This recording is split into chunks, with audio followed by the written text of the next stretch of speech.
আমার যে ম্যানেজার, যে কিনা আমার সব কিছু ম্যানেজ করে, আমার নানান কিছু আমি আসলে জানতেও পারি না, এটা অনেক কিছু আসলে মোকাবেলা করে আসলে ম্যানেজটা করে, মানে কষ্ট করেই ম্যানেজ করে। এখন আমি বুঝতে পারছি, কারণ আজকে আমি পুরোটাই দায়িত্ব পালন করেছি একজন ম্যানেজারের, সব কিছু ম্যানেজ করার দায়িত্বটা আমি পালন করেছি। কারণ আমরা আজকে কক্সবাজারে এসেছি খুব আনসার্টেন একটা প্ল্যান করেই আসলে আসা, সেটা হচ্ছে আমার তুরানের আজকে বার্থডে। তো আমরা ঢাকা থেকে একটা কেক বানিয়ে নিয়ে আমরা আসলাম। তো সেই কেকটা পুরো ডিজাস্টার হয়ে গেল পুরো জার্নিতে বাই রোড। তো দেন কি হলো, আজকে শুক্রবার আমরা মনে হয় সারাদিন আমার যেটা হয় যে আমি যেখানে যাই বা ঘোরাঘুরি করি, আমরা দেখতে পাবেন যে দুদিন একদিন পরে আসলে ওই সময়টা সাথে সাথে ফটো আপলোড করা অথবা ভিডিও সবার সাথে শেয়ার করা, মোমেন্টটা শেয়ার করা হয় না, কারণ আমি এনজয়টা করতে পছন্দ করি, ওটাই আসলে হয় আমার। তো কিন্তু এবার যেটা হয়েছে,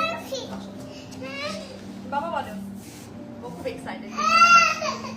তো আমরা যখন কেকটা নিয়ে আসলাম ভাবলাম যে ঠিক আছে আমরা কেকটা ওকে না দেখিয়ে যেটা হয় যে ফ্রিজে রাখা, সব কিছু ম্যানেজমেন্ট করা, সব কিছু আমরা ফেল করেছি, কারণ বাইরো নষ্ট হয়ে গেছে পুরো ডিজাস্টার। অ্যান্ড দেন আমরা বিকেলবেলা দিকে কী করবো পুরো ভাবছি। তো সবাই বলো যে এখানে তো অনেকগুলো 5 স্টার আছে, যেখান থেকে মানে চাইলে আমরা রেডিমেড, কিন্তু আসলে এটা হয়নি। মামাকে নিয়ে আসো,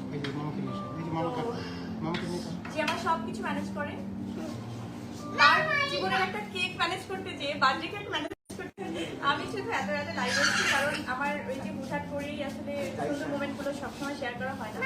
তো আমি ভাবলাম এটা আবার কখন না কখন আমরা আজকে লাইভে চলে যাই, কারণ এত কষ্ট করে এসব অ্যারেঞ্জ করা হয়েছে আজকে।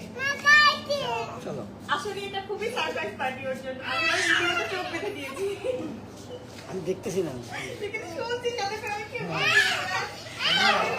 ঠিকঠাক এখানে কাজটা পারবি না।